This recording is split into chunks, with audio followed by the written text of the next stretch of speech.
జీవితం చాలా చిన్నదండి. చాలామంది చనిపోతారు, బ్రతుకుతారు, యాక్సిడెంట్ ఉండేకింత లైఫ్ పుట్టుకంటే ఎవరు పట్టించుకుంటారండి? ఎవరు పట్టించుకోరు.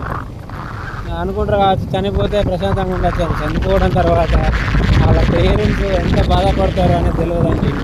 20 సంవత్సరాలు 30 సంవత్సరాల కొడుకు చేతికి వచ్చిన సూసైడ్ చేసుకుని చనిపోతే వాళ్ళ పేరెంట్స్ ఏం కావాలండి?